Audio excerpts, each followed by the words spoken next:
There we go. Tomorrow I'll be putting up the recording of this, and also Ambrose will be sharing the slides for this presentation, and you'll be able to download that information from the Village's website, www.villagesofsantafe.org. So welcome, and I think I'll just get started so we can actually start right on time. And BoomerTech is taking some of today's trending technology and getting people's questions answered. This is a 6-part series that begins today. One of the best things that we can do is help you be proficient in whatever device you have. It's not a nerdy lecture on some inner workings of the computer world, but it's a really one-on-one, not a one-on-one today, but advice on how to get day-to-day use for your computers. If you have a question, please put it into the chat box. And at the end of our presentations, and also in the middle of the presentations, we'll stop and answer those questions. This is a short list of what we have coming up. So it's going to be the first and third Wednesday of every month. The next one will be Zen and the Art of Phone Buying. It can be quite expensive to buy a new phone. So, and New Mexico has a lot of rural areas, and what's the best service? So you might want to tune into that.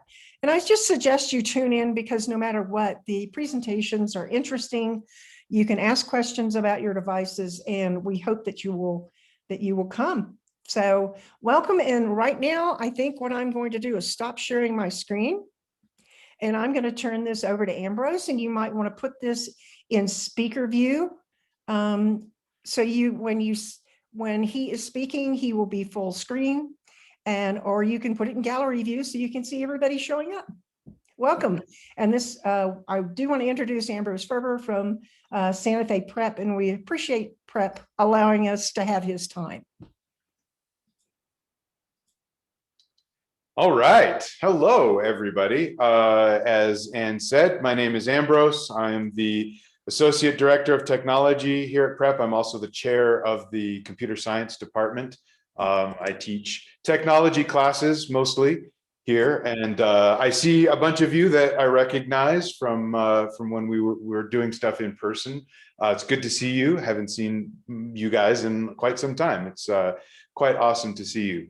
So we're going to flip back and forth a little bit. I'm going to mostly be in a slide presentation, but I've got some practical examples of some of the devices we're going to be talking about here. And so I might stop sharing and show those on the screen, just show them on camera, and we can talk about them. And as Ann said, we're going to stop every so often to take a look at all the questions that are loaded up in chat.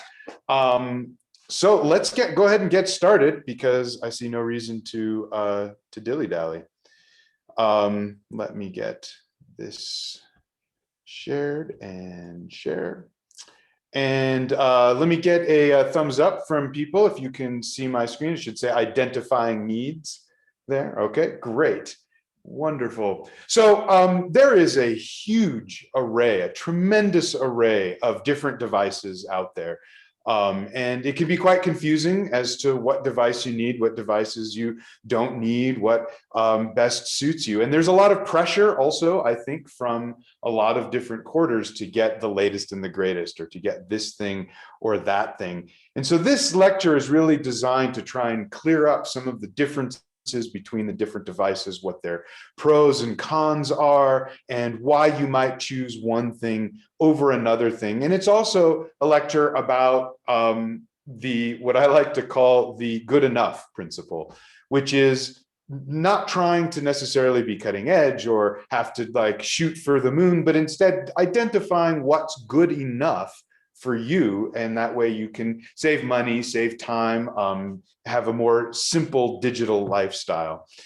I will also say that these days, these devices are all extremely powerful. All of the different devices we have, the amount of capability that they have is just so strong now that you could get away with just about anything. But we're going to dig into some of the details a little bit here and make sure that you are a well-informed consumer. the most critical aspect of this entire process, and the aspect that we're going to begin with, has to do with identifying your needs. If you can't identify what it is that you really need from a device, then you're going to be stuck. You're going to be overwhelmed by all of the possibilities. In order to trim down those possibilities, in order to get to the heart of what you really need and what you really want from your devices, you first need to really understand in a kind of formal way what your needs are. So, and it doesn't matter how you do this, but you do need to do it. So I would like to make sure that everybody here has something to write with. That's not your notes necessarily, but like get a separate sheet of paper. If you're working on, if you're comfortable with a computer, you want a spreadsheet, like whatever, back of an envelope, it doesn't matter, but have something to write with and something to write on, because we're going to go through some steps here to begin to identify what it is that we need from a device. There is no need to always get the best. We need to really trim down what it is that we need. So I will give you a moment to make sure that everybody has something. I saw a couple people get up and go away, so I imagine that they were getting something to write with. Good. All right, so let's move on. The first question to ask yourself is, what do I do now? What are the things that you do digitally? I mean, obviously this is not a comprehensive list of everything you do in your life, but it's a list of the things that you need some kind of electronic device to do. Online, web browsing, email, streaming video. Do you use Netflix and Hulu and Amazon Prime or anything like that to stream video? Do you use social media? Do you use video conferencing? I mean, obviously everybody here is using Zoom for this particular lecture, but do you need to do that beyond Zoom? Do you have family that's far flung and you want to be able to do like a video chat with family and friends that don't live here in Santa Fe, or during pandemic times even do live here in Santa Fe? These things could be online or offline, things like word processing, playing games, photo editing, video editing. Are you really into photography? That last item there, hardcore CPU stuff, that's like scientific visualization. I make no assumptions about the audience here and about the kinds of things that you might be doing. Do you need to print things frequently, or is that more of an occasional thing, or never ever? For those of you who work and have jobs, is there other work tasks that you need to be able to keep up with? Do you need to communicate with systems at your work, or do you have some kind of hobby thing that has computer systems that you need to interface with? Do you use electronic devices to read or listen to books? When you do things like word processing, social media, that kind of stuff, do you type a lot? Are you sort of a more long form kind of person, or do you tend to just keep things really brief and you don't really have that much typing that you need to do? What other devices might you need to connect to? Do you need to connect to projectors or video playback devices, or do you have a lot of other peripherals like hard drives and other things that you need to be able to plug in to whatever devices you're using? And this is not like the whole list, right? This is just intended to kind of jog you into thinking about, what do you use your devices for right now? What are the things that you use it for? And you can go ahead and be writing this stuff down right now. You should be, fleshing this out a little bit. And in fact, I'm going to give you a moment or two to kind of write down some things. And you don't need to finish your list here on this. I'm not going to be quizzing anybody. But it is a good exercise to go through to really decide, like, what is it that I do?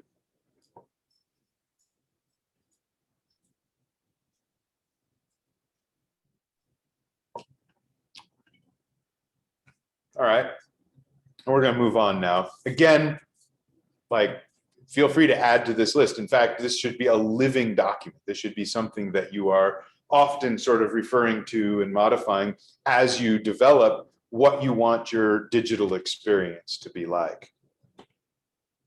The second question to ask yourself and to put down into your document is, are there things I want to do?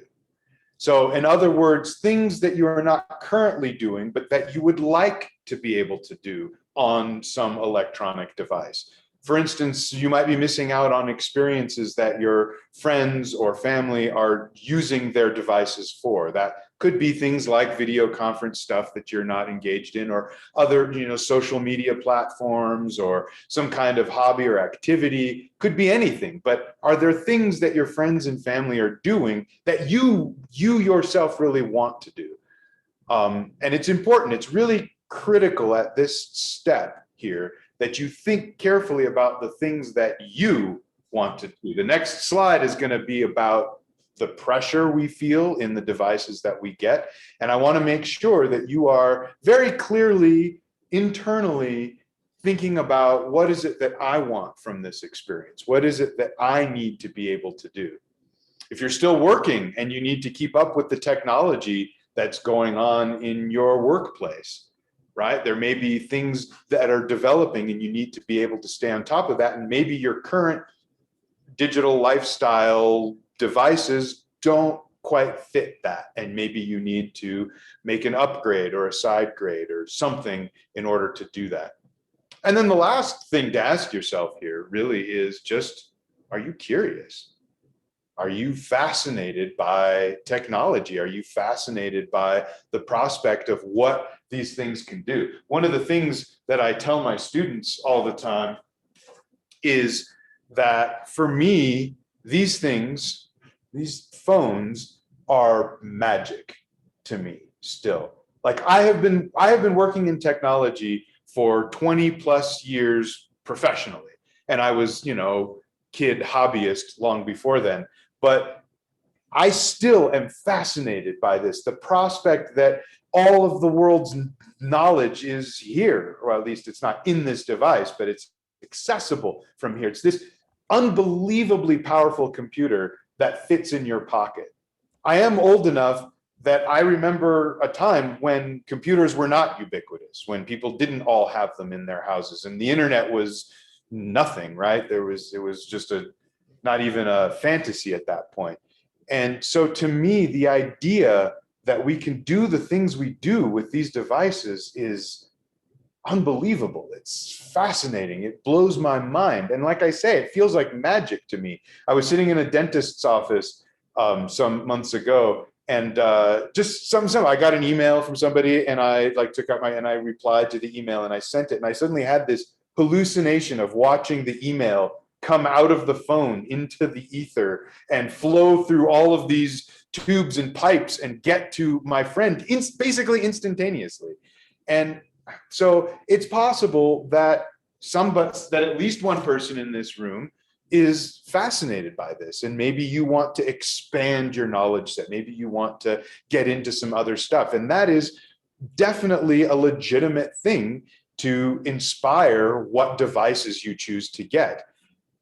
Because I think fascination, curiosity, interest, those things are just as valid as, here is my hard and fixed things that I must get done.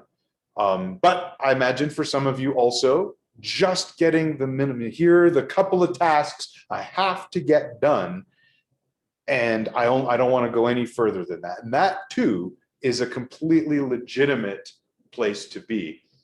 So I assume that while I've been talking, you've been distracted by writing some things down here, but I'm going to give you just another minute or so to sort of think about, ponder, are there things that I would like to do, things that I want to use this technology for in the future? While you're waiting, Ambrose, we had a question too. Connecting to TV, I don't necessarily think it's TV for science programs and photography. So I guess it's really connecting to the outside world for more informational programs. Yeah, Sure, that is definitely something, so that if I may be connecting to TV to try and, so like getting what programming there is available over the internet, getting that on your device, or getting, yeah, all the avenues from which you can get programming. And I don't remember the date, but there is one of these BoomerTechs. I think it's the last one, so it's in May or something. That is about cutting the cord, and part of that is a discussion of what there is out there to be able to see programming using a computer or a phone or a tablet or whatever. That's not just using your TV. So yeah, definitely be aware of that lecture. It's the last one. Okay. Lynn's asking, are we talking about computers or cell phones? I still have only my LG flip phone. We're talking about both. The whole point of this lecture is to talk about what the device landscape is. What are the devices that are out there, and which ones do you need? Because there are so many different things you can get in different shapes and sizes and capacities and capabilities. And we're really looking to decide, like, what do you need? What are your needs? And it's possible that there are users for whom a cell phone is the only thing you need. Maybe you don't need a computer. Maybe you don't need a tablet. Or maybe you do, or maybe you need a combination. You need your smartphone and a computer. There might be some people here who want 3 computers and a tablet and the fanciest smartphone they can find.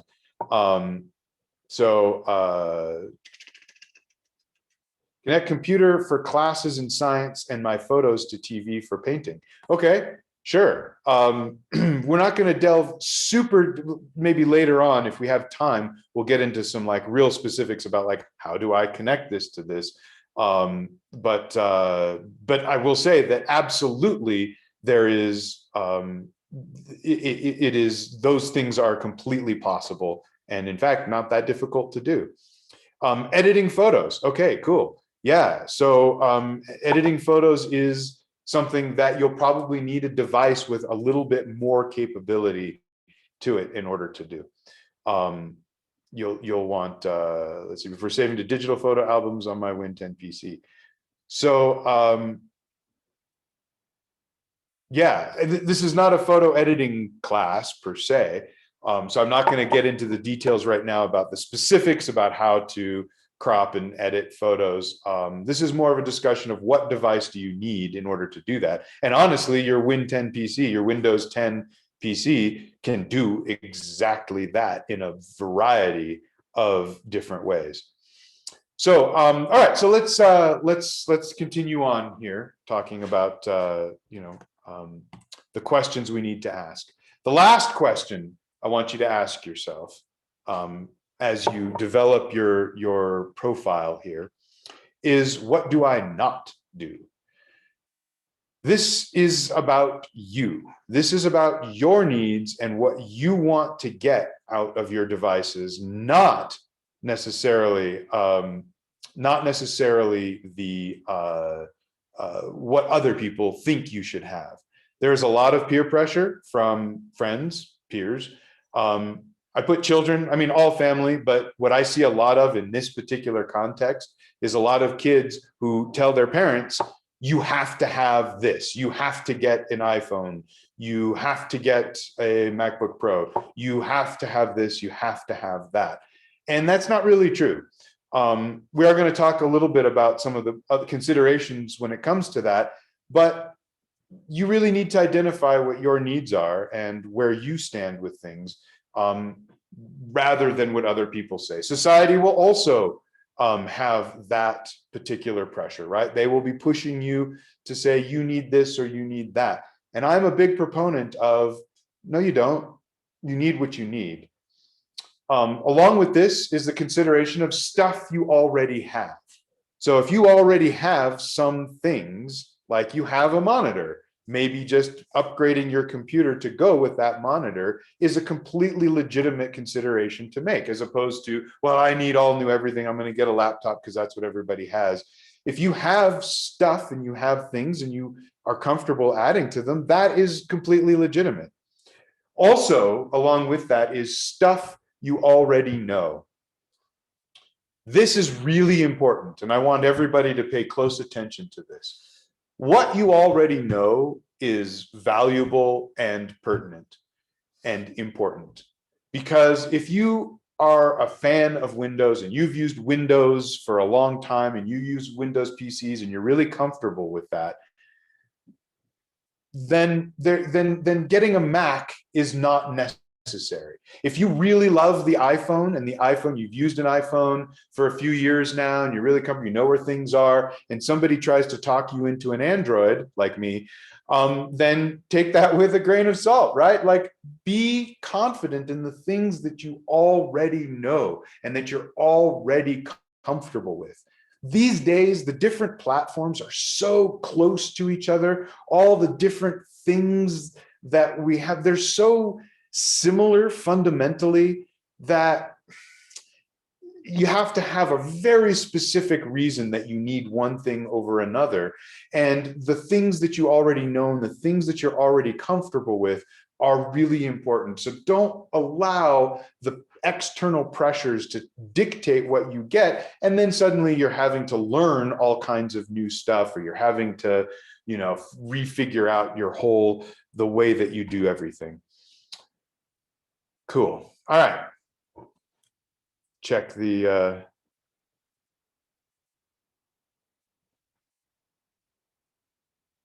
the question from Lynn, and as Anne has pointed out, we are going to talk about phones at length. There's another lecture that's all about, I think that's even the next one in 2 weeks. And we are going to be talking about iCloud discussions and how we do all of that stuff. And I think that's the third lecture. But I will answer Lynn's question here. Can iPhones and Androids talk to each other? A little bit, that depends on what you mean, but for all intents and purposes, yes, absolutely, they can talk to each other, because the ways that you're going to be talking to each other is, you know, phone, text, social media. Like, if you're talking about just being able to communicate with another person, then the phone platform doesn't matter. There are some programs that only work on one versus the other, but there is so much interoperability, you don't really need to worry so much about that.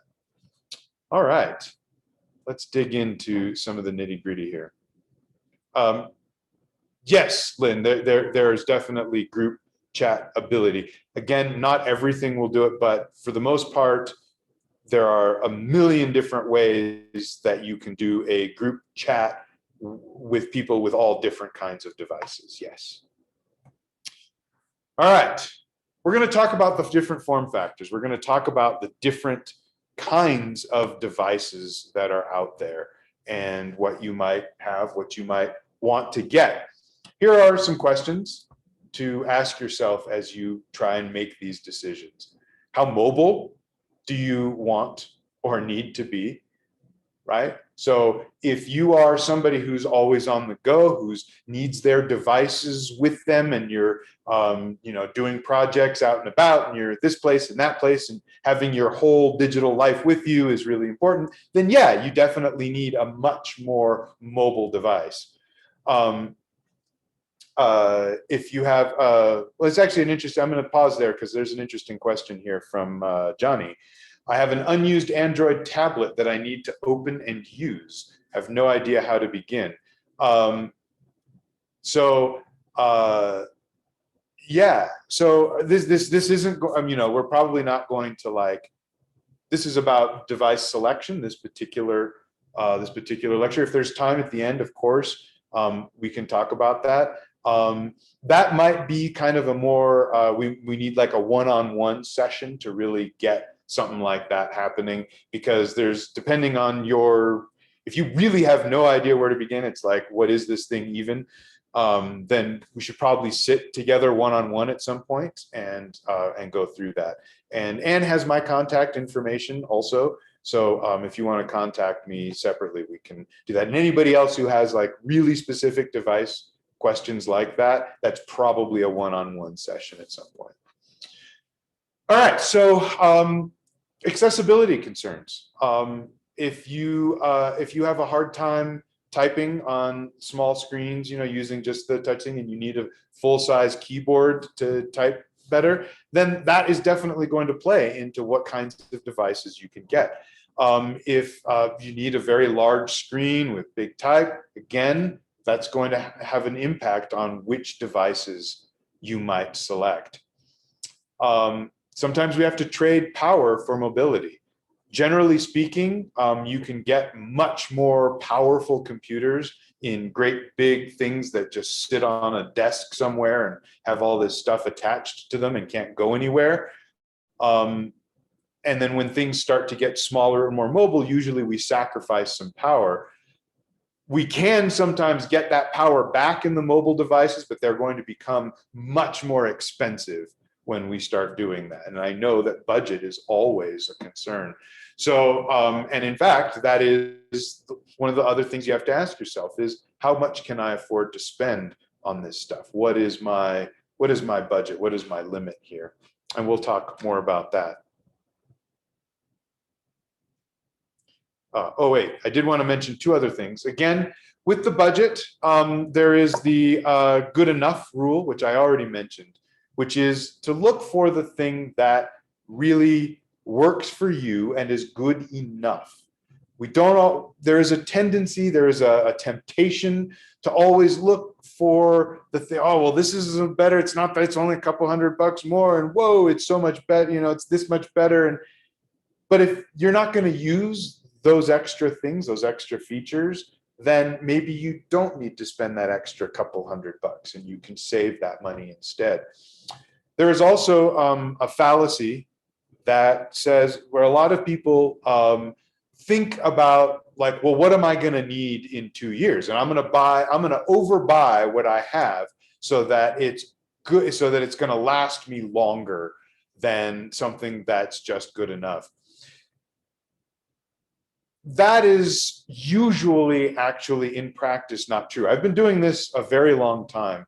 And in my experience, people's needs, people's usage, doesn't change very much. People usually identify what they're going to do with it and maybe some things that they want to do with it. But as long as they buy for the things that they know that they do now or that they know they want to do, and they buy for that, those needs, those use cases hardly ever change at all. Usually it stays exactly the same.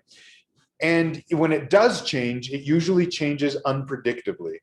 In other words, somebody who had no idea they wanted to get into video editing buys a computer for the things they do, not including video editing. And then suddenly they discover they want to do video editing.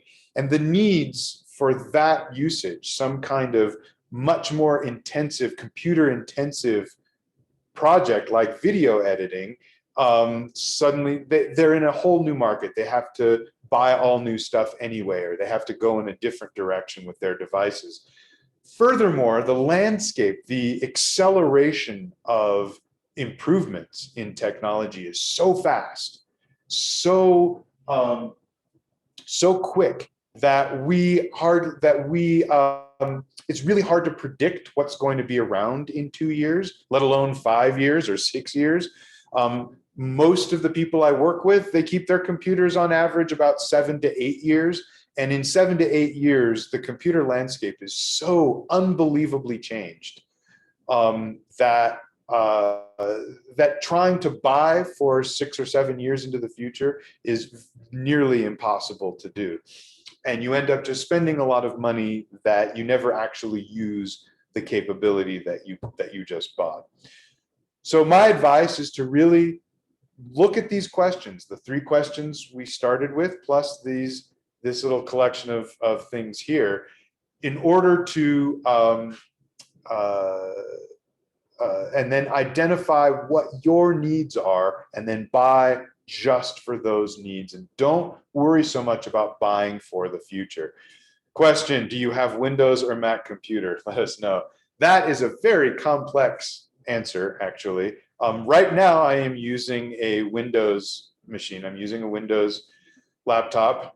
Sitting on my desk right there is a great big Apple iMac. For many, many years, I was and I don't want to get too derailed here, because this is I could easily get on a soapbox about this, but for many, many years, I was a major Mac user. I was an Apple fan. I used Mac everything. I was a Mac evangelist. I would, talk other people into using Apple products, and I would talk them up, and I would do this. I got my parents to switch over. I got my wife to switch over. Everybody that I could. But a few years ago, mostly with Steve Jobs' death, I have found that Apple has done a lot of things to really alienate pro users like me, and has made a lot of very questionable decisions. And I'm no longer completely convinced that Apple products are worth the premium you pay for them. And will argue with me over the iPhone, I know, and as will a lot of other people. And there are definitely some things that make the iPhone far superior to any of its competitors, the camera for one. But I'm no longer a Mac evangelist, and I have been using Windows, but I still use a Mac also sometimes. Being a tech support person for the school, we support we are platform agnostic here. We let teachers use whatever platform they want. We let students use whatever platform they want. So I have to stay well versed in everything. So yeah, I don't have an up or down answer to that question. I do use both.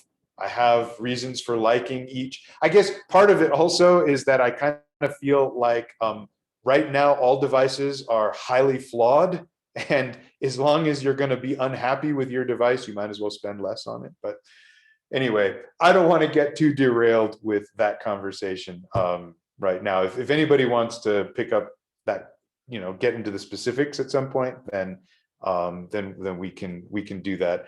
Ditto, Apple no longer supplies parts or repairs a Mac over 5 years old. That is Apple's increasing planned obsolescence is one of the reasons that I have started to disdain the platform. Anyway, let's move on, shall we? I don't want to get too bogged down with that. And again, also, and to be clear, I really don't want to necessarily influence. I don't want to sell anybody on one platform or another, because everybody's needs are so individualized. If you've been using a Mac forever and you just, you have them and you use them and it and you understand it, then by all means, that's where you should stay. You should not move to Windows because I started to dislike Mac, especially because one of the reasons that I personally stopped using Apples was because of their treatment of pro users, not in the consumer realm so much. Google Chrome, I will answer that question there actually, because so Google Chrome, in that way, Google Chrome is actually just a web browser.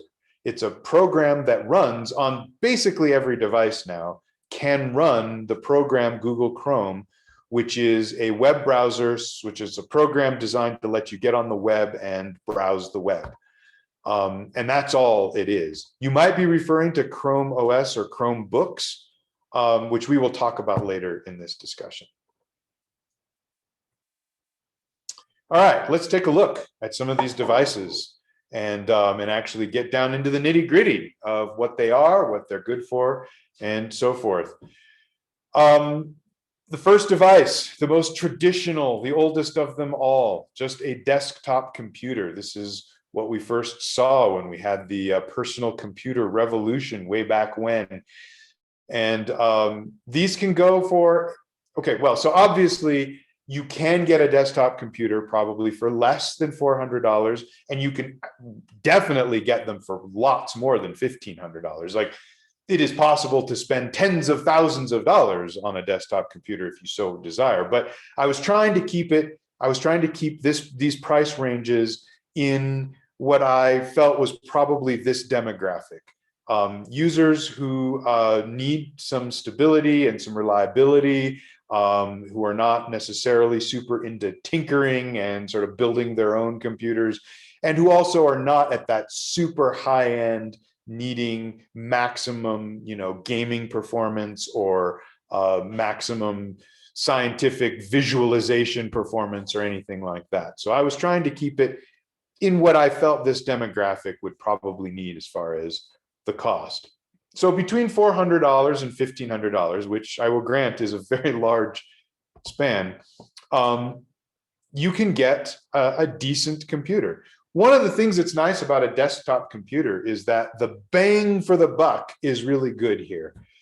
You can get a more powerful computer for the money, or you can spend less money for the same power than you can with a laptop.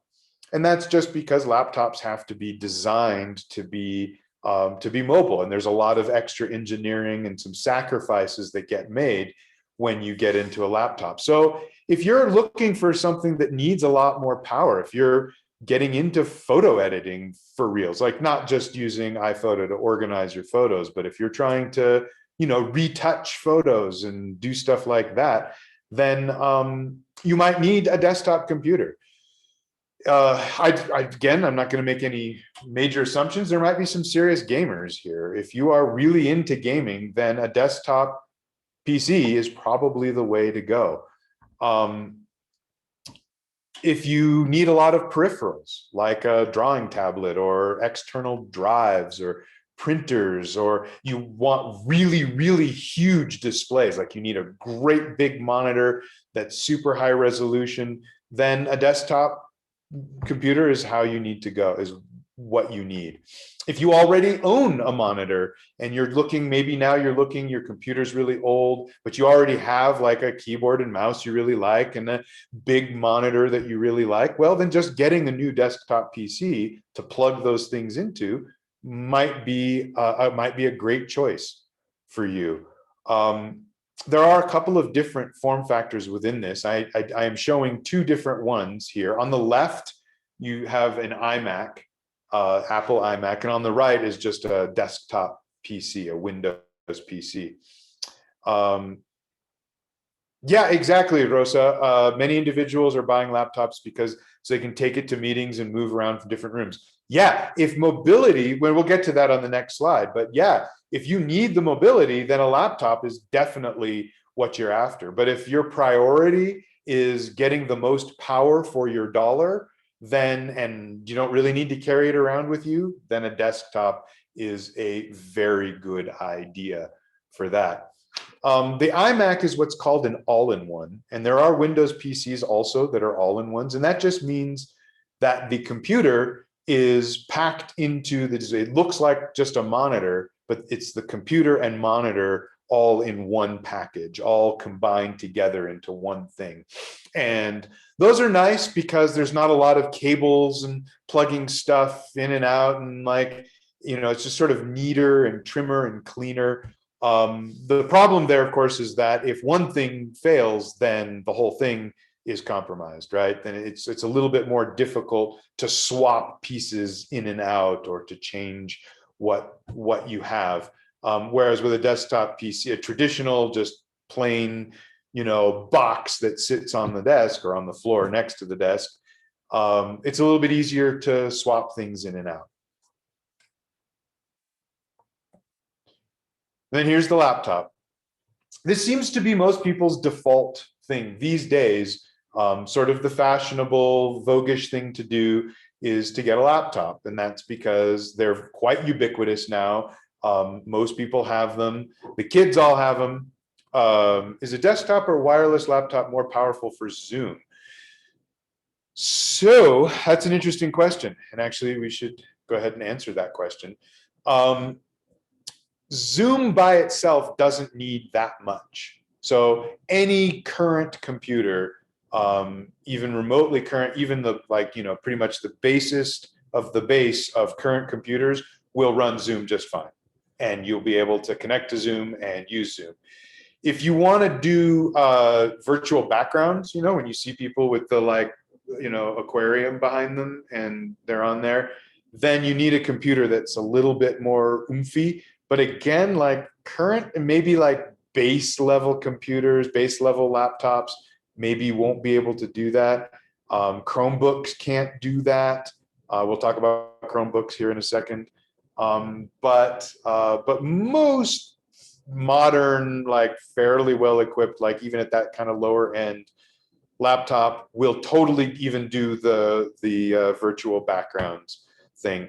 So Zoom is not really a consideration when it comes to your choice here, because even phones and tablets, they'll all do Zoom, and you don't need much for that. Another lecture we'll talk about internet access. That is probably more critical to your Zoom happiness than is the device you're using. So yeah, so laptops, you know, it's what all the kids have, because which for good reason, right? Like, most of them are students of some kind, and being able to take their laptop to class and then take it home and work on it at home and work on class and go to a coffee shop and work on it there. Like, mobility is really important for those users. And they are kind of a balance between mobility and power. We're going to see some devices that are more mobile than a laptop computer is, and desktop computers, for the money, are more powerful. You can get the same performance out of a laptop that you get out of, you know, a very powerful desktop computer, but that performance is going to cost much more money as we go up in the like what we need. The raw power that we need from the computer is going to be much more expensive in a laptop than it's going to be from a desktop. But again, when you did your evaluation of what are the things I do, and the things you do are, well, I surf the web a little, like I do some shopping on Amazon, I check my email, I sign into these Villages Zoom classes, and that's about it. Maybe I do a little Facebook or something. If that's all you're doing, raw power is not going to be much of a concern for you. In that case, you can really go with a much lower cost device, a much smaller device. If mobility is important to you, you can really be satisfied with a highly mobile, small, thin, light device that isn't very powerful, because your needs are just not that great. This is why it's so important to identify your needs. If you've decided on that question 2, things that I want to do, if learning how to edit movies in Adobe Premiere was on that list. Adobe Premiere is a professional grade video editing tool. People in Hollywood use Adobe Premiere. And if you want to learn how to use that, you're going to need a pretty darn powerful computer. And if it's a desktop, you can spend less. If it's a laptop, you're going to spend more to get the amount of power you need to do that kind of video editing. So I put in quotation marks here, real tasks on the go. So real tasks might include things like using Microsoft Office or Adobe Creative Cloud or the Apple suite of apps. If you are really into using iMovie and iTunes and Apple Photos, like if you're into using those things, then you need a computer that can do them. And a laptop can do them on the go. A desktop can do all of those things too. But some of the devices we're looking at won't run the software that we're talking about here. Microsoft Office doesn't run exactly on every device. There are some devices that it won't run on. And so if Microsoft Office is really important to you, then that is part of your consideration of what device you're going to get. Now, there are options to Microsoft Office. If it's just that you need a word processor and you don't care what it is, then there are options. There are ways that we can mitigate that. But if using Word or using Excel is mission critical for you, then you need a real computer to do that, either a desktop or a laptop to do that. Again, power requirements. If you're working with very large spreadsheets with big numbers in Excel, you are going to need a little bit more of that oomph, a little bit more of that raw power to be able to do that. If you're just putting together a little household budget, then you don't need that kind of power. Price range for these, again, big, wide price range, $600 to $2,900. There are sub $600 laptops. Oh, by the way, one thing I do want to mention is that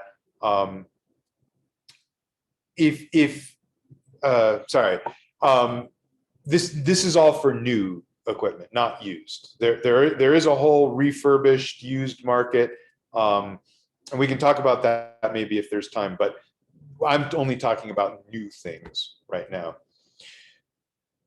There are some sub $600 laptops. In our experience here at the school and doing support and working with people, I found that though below 600, maybe $500, below there, you really start to get what you pay for. Like then it starts to make a big difference.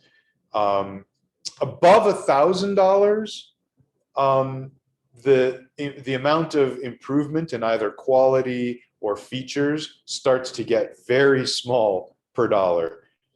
Like $600 to $1,000 will get you a very nice laptop that will do a lot of things for you, including Apple. The MacBook Air sits in that sub $1,000 range. It's, you know, $800, maybe $700 to get into it. And so in that range, you can get a nice, well-built computer. It's going to last a long time, has good reliability, that has a pretty good feature set. Above $1,000, you start to get into laptops that have, like I say, they are better, but the amount of better you get for your money starts to get much, much smaller. And up in that $2,900 range, like that's what the top of the line MacBook Pro goes for now. There's a lot of computer there, but probably most of the users in this demographic, in this context, are not going to be able to take advantage of that.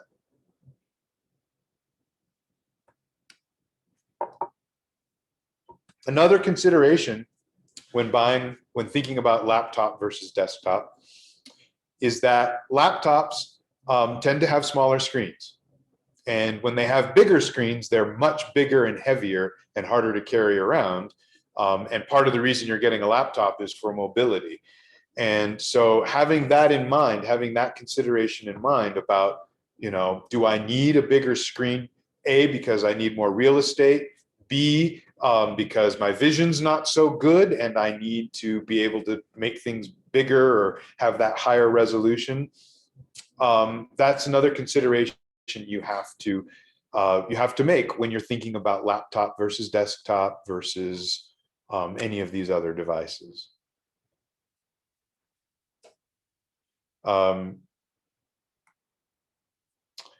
All right, let me just get through a couple more devices here, then we'll open up for discussion. Time flies. Chromebooks. Chromebooks are very inexpensive. So if you're looking for something that's more than a tablet or a phone, but not quite a computer, and you don't have a lot of money, a Chromebook is a great option. Their performance is not great. You're not going to do much in the way of really serious work there. You can't run stuff like Microsoft Office and Photoshop, and none of the Apple things clearly will run on it. So none of the iMovie, iTunes, Apple Photos, none of that will run here. Basically, everything is internet connected on a Chromebook, but they are small. They're thin, they're light. I have one here. I have these Dells that we have from the school. They're very compact, easy to carry around, very simple, and very inexpensive.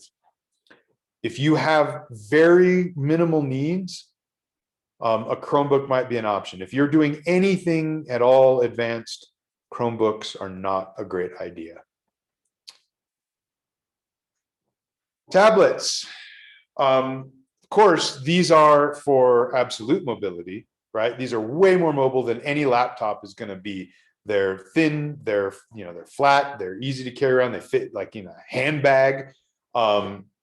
They can be good for budgeting, right? Like I have $50 at the low end. You can get an Amazon Fire, the Kindle Fire 7 right now for $50. It doesn't do that much. It's a pretty minimally spec'd machine. It's like not very powerful, but it absolutely is a little tablet computer that will let you do stuff with it for $50. And it goes all the way up to like $1,500 for the most spec'd out iPad Pro, which has very high performance, but costs a lot, costs as much as a fancy computer would cost.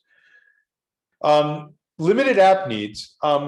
what I mean by that is that, again, you're not running Word, you're not running traditional software. So if those things are important to you, then you won't be able to run them on your tablet. However, of course, the Apple App Store is gigantic. Hundreds of thousands of apps there that do just an unbelievable spectrum of different things. So probably you can find something you need to do.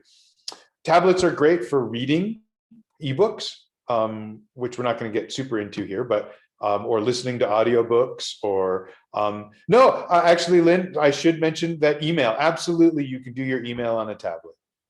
Any of these devices will do email. Any of these devices will let you browse the web. Any of these devices will let you shop. Any of these devices will let you use Zoom.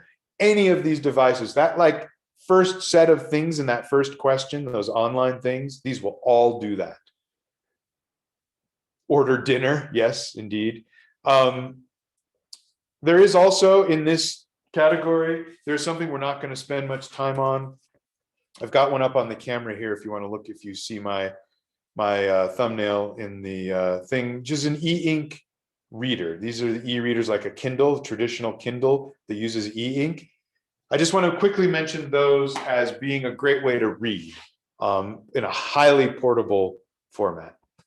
All right, let's just get through one more of these and then we'll open up for some questions. Tablet add-ons. I just very briefly mentioned this. You can trick out an iPad Pro. This is that $1,500 price tag. You can trick it out with this magic keyboard, which doubles as a case for it, and an Apple Pencil 2. And you have this like pretty fancy. You might notice that that keyboard has a trackpad at the bottom. It's basically like a laptop, but very tiny, very thin, and with a slightly different set of things that you can do with the software. $1,500 may seem like a lot for a tablet, but it's not that much for a high-end laptop. So if portability is really important to you, this is not a terrible option. The last thing I want to talk about here, phones. It's possible, like I said before, that some of you might be able to get away with just a phone. Even more absolute mobility, right? It goes into your pocket. If all you're doing is communicating with others through social media and texting and calling people and using Zoom and even things like FaceTime, stuff like that. If you want to read, listen to music, listen to audiobooks, stream Netflix if it's just you and not no one else.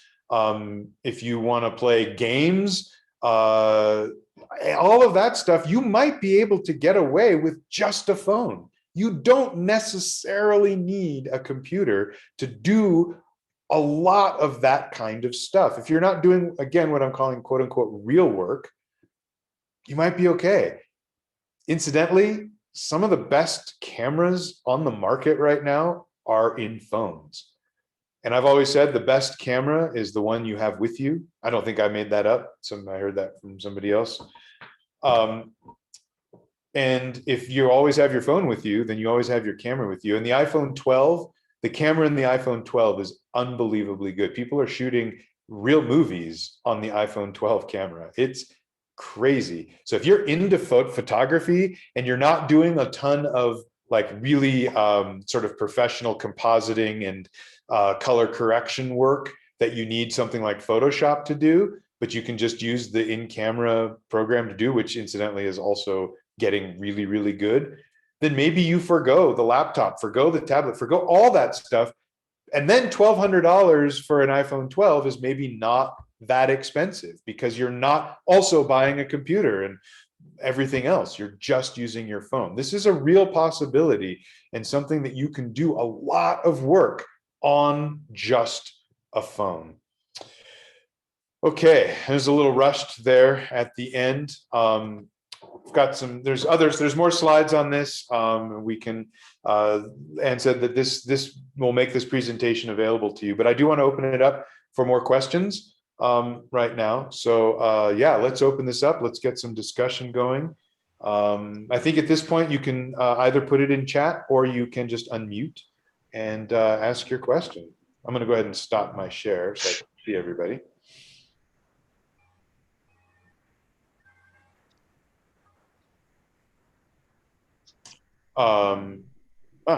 No questions, A. I have a hard time believing that. No, can you print from a Chromebook and a tablet? You can print from almost anything. I print from my phone. Yeah, these days you can. It can be a little bit more complex. Like it's not just, plugging in the USB cable and printing like you can with a computer. But yes, you absolutely can print. It's using what's called AirPrint. And it usually has to do if the printer has Wi-Fi built into it, then you can access the Wi-Fi on the printer from your phone or your tablet and print that way. That was a terrific overview. Thank you. You're welcome. I'm sorry that it was not maybe as in-depth as some people were hoping, but again, answering some of those really deep, like particular questions about like, how do I do this? How do I use my tablet? That's really a one-on-one thing, which I'm happy to do with people if you contact me separately. Yeah, we didn't get into much other, like there's some other Mac versus PC kinds of questions, but I think right now the real goal is for you to really think about what do you need and what devices will get you there. Yeah, other questions, I have a question. Yeah. It seems like I have always been a desktop person. Mm-hmm. And so maybe the only thing I need to be more mobile is a tablet, as well as having my desktop.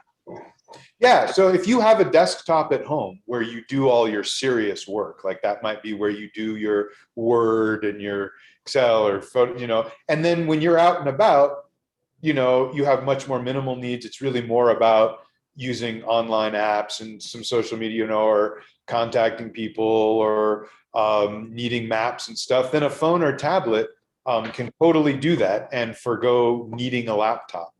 That is definitely that is definitely a package that works well for a lot of people.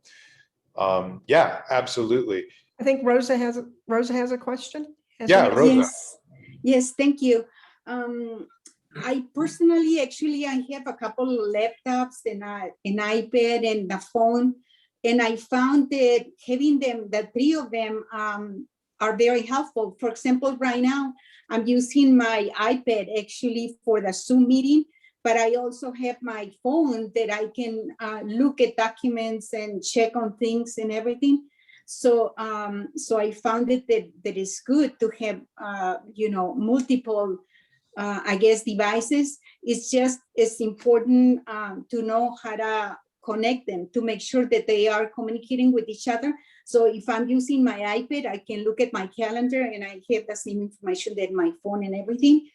And it will be very good if we get the list of all the topics that you guys are going to be covering in the next few months. So that way we're able to pass them out to other people. I'm very happy to see actually Johnny, one of the individuals that I invited today, and I'm interested in inviting more from Las Cruces because it's very good. Thank you. Yeah, Anne will be publishing the whole thing, and the list of all of the different classes that we're going to be doing. Yeah, 100%.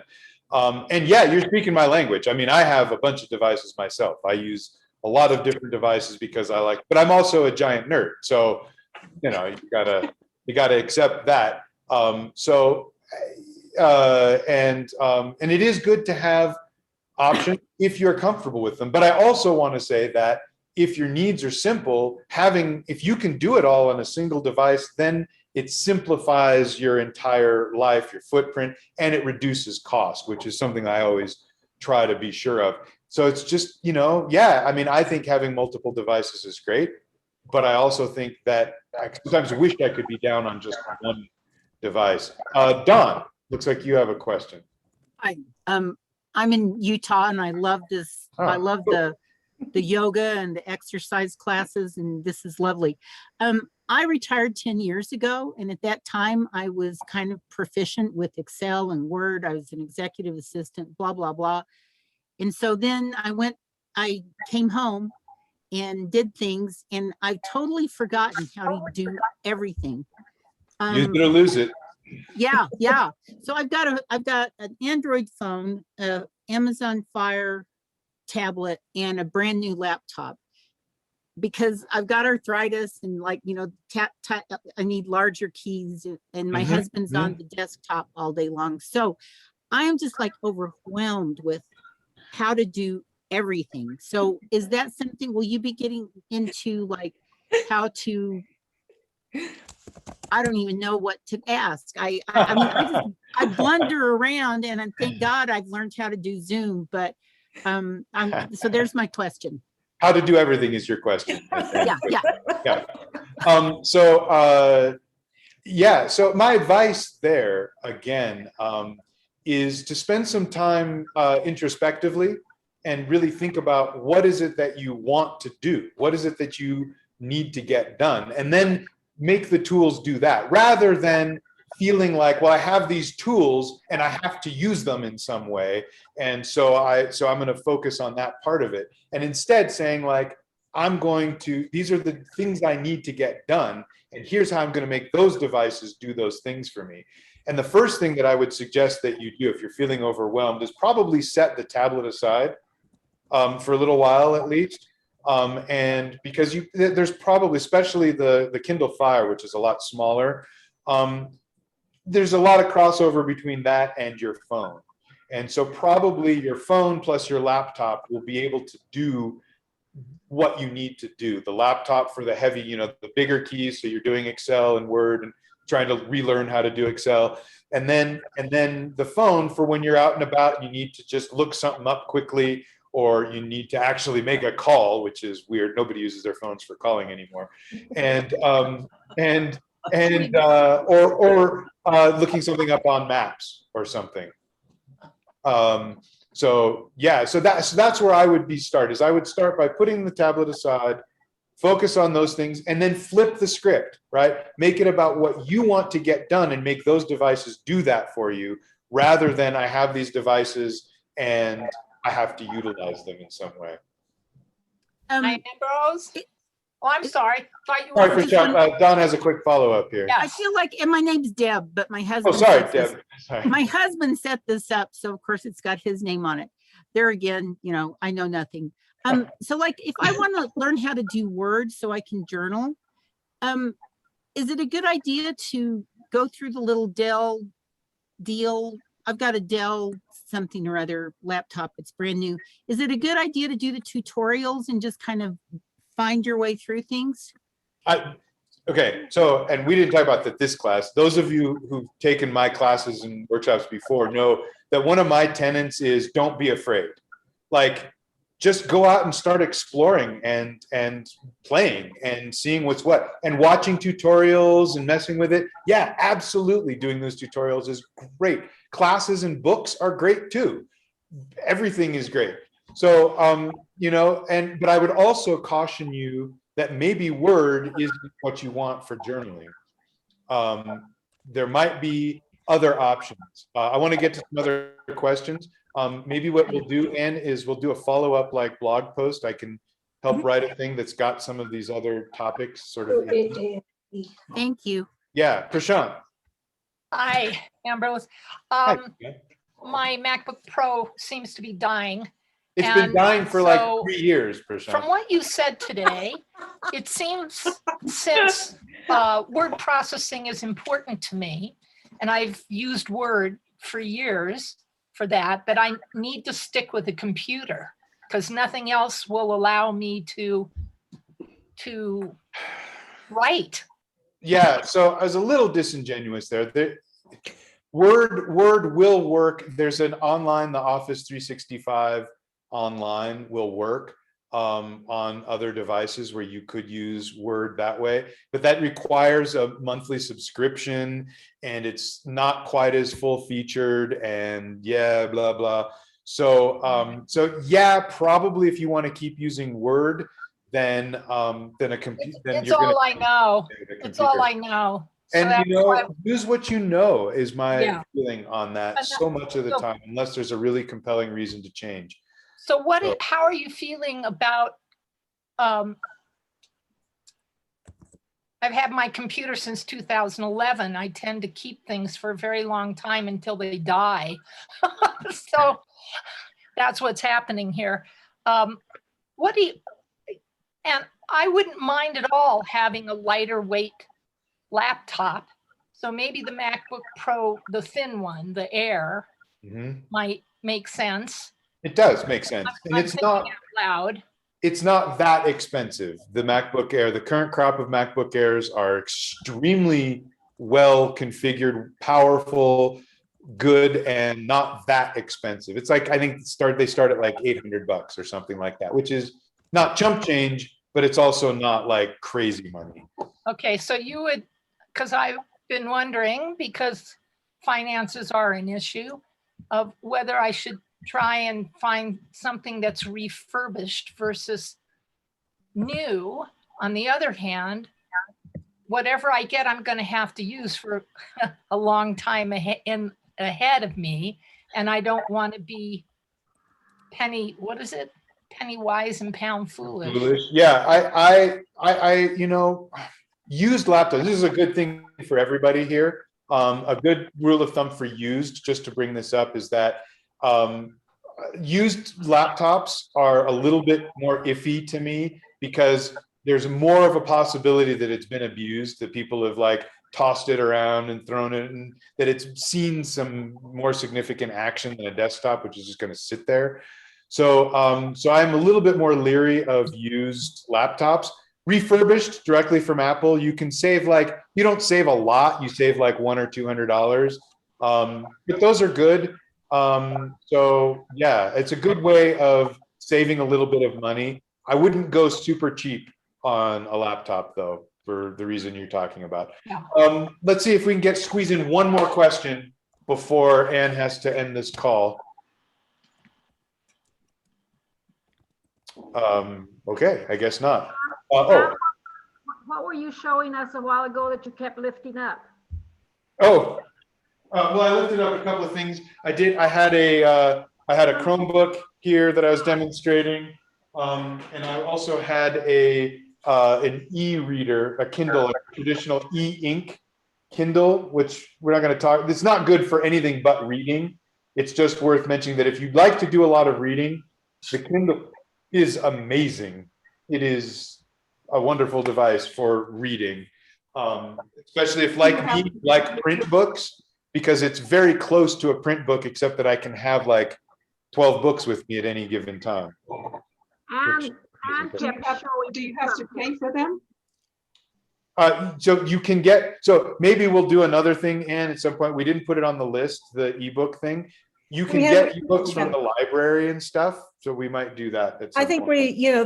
that's obviously one of the topics we've covered before, which is e-readers where you can buy or get them free from the library, audiobooks, music, podcasts. That's a whole nother ball of wax. But if that's the type of thing you're really interested in, I was showing I'm a geek like Ambrose, and I've got Macs, I've got Alexas, I don't know how many devices on my desktop right now, but this is my carry around the house, and it's a Kindle Fire 10.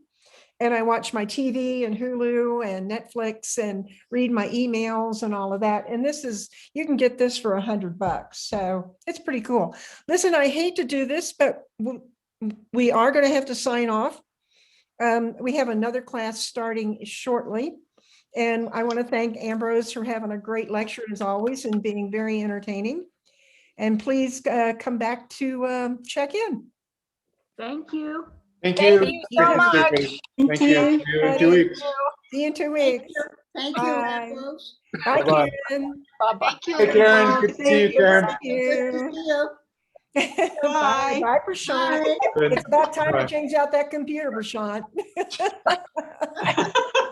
Thank you, Ann. Last year. Hey, Ambrose, eventually we'll get her. It's okay. Yeah. All right. Thank Get her you. to sign on to Oh, Google who's Assistant. this? It's going to be gone this year. I'm going to end the meeting. Thank you, everybody. Okay, Good to see bye. you. Bye-bye.